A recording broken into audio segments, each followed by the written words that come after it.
By far, one of the scariest things I've had to deal with. I was about 45 minutes to an hour outside of town. My neighbor calls me, and he calls to tell me that Enzo and Lotus are outside.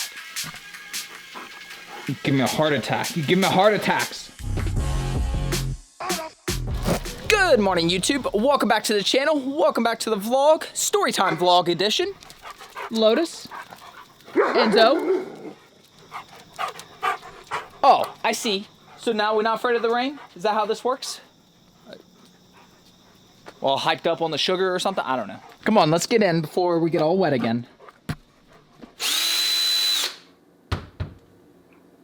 This is because you have learned how to unlock the Deadbolt. So now we have to install a smart lock. I'll tell you the story here in a second. So the first benefit is it's circular. So that makes it hard for those of us without opposable thumbs. I should have shown you the before. You can see on the door lock the teeth marks. Other main benefit is I get a notification immediately whenever the door is unlocked. So if somebody does figure out how to unlock it, Enzo, looking at you, kid, I will be notified immediately. Now, that doesn't necessarily solve the problem. If they get out, you know, I can't like make them go back in necessarily, but at least then I know and I can like start calling neighbors or something. So anyways, let's relive the story. What was the plan then? You didn't have a plan? You were just gonna wing it? Full send? And what about Lotus? Llama intermission? By far, one of the scariest things I've had to deal with. Now, I think I've showed the footage before. This is my fault. I taught Enzo to unlock the door because I locked myself out once when, this was a few years ago, Nisha was still teaching and she was teaching at a school that was literally like 50 minute drive. And I locked myself out. School wasn't even gonna be over for a couple hours. So, you know, you're talking, yeah, I could have driven to her and got the keys and come back. That would have taken me almost 2 hours. Or I could wait about 3 hours until she would get home. Neither one was a great alternative, and I had just done the bottom lock, so I was able to get him to do it. And I've also gotten Lotus to do it too once. I just realized I'm locked out. Hey Lotus, come here. Come here, Lotus. Come here, come here. Come here, Lotus. Come here, buddy. Come on, Lotus. Lotus, come here. Yeah, that's a good boy. That's a good boy. Good boy. Come on. Good boy. Come on, Lotus. Well, thank you for letting me in. But I never taught him how to do the deadbolt, nor did I ever think they would figure that out. So the fact that he was able to first do the deadbolt and then do that is just, I mean, it's just shocking.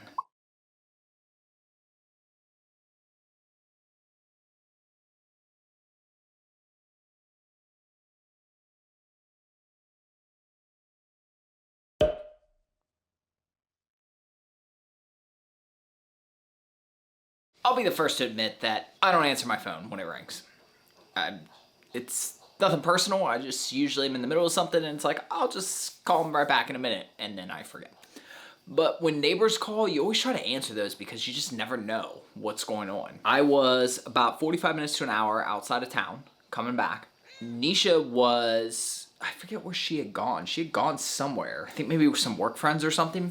So like I knew she wasn't home, so I knew the pups were alone at home. My neighbor calls me and I see that's who's calling me and I answer it right away. And he calls to tell me that Enzo and Lotus are outside. The scariest part of this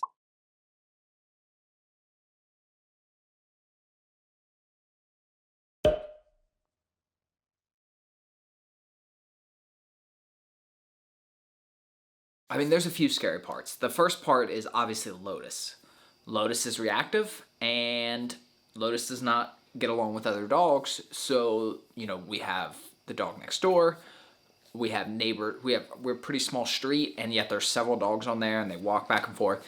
So that's first and foremost the terrifying thing, that Lotus would, you know, want to react towards another dog or something. I wouldn't worry about Enzo doing anything to hurt anybody, but I would just worry about them obviously being out. When we leave, we don't lock that gate, the gate that you often see in the driveway and stuff that blocks them from going up the driveway.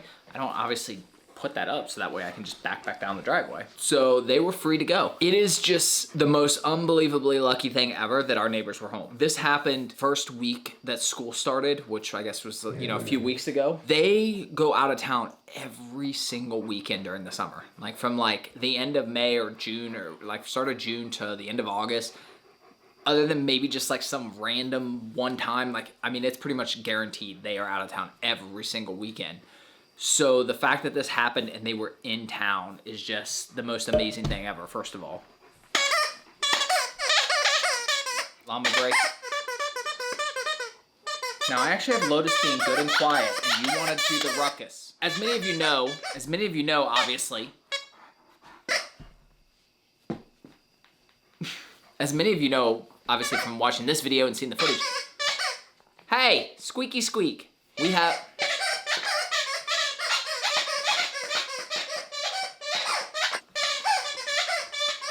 Camera's gonna overheat.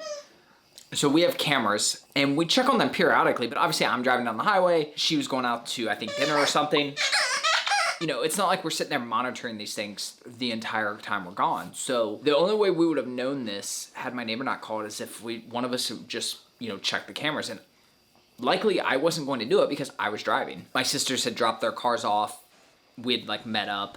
So there was a point that, you know, at that point I may have checked, but I would have still been 20, 30 minutes away from home. That is why I got the smart lock. Now, at first I was like, well, I could just put on like a different lock or something, and that would have worked, but I wanted to know if that door opened, period. This will send me an alert immediately anytime the door is unlocked. Obviously, then you saw it, it's circular, so he can't unlock it.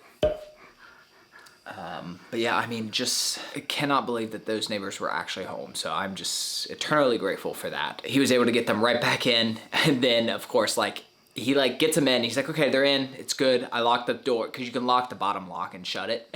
Like 5 minutes later, he calls, they're out again. And I was like, oh my gosh.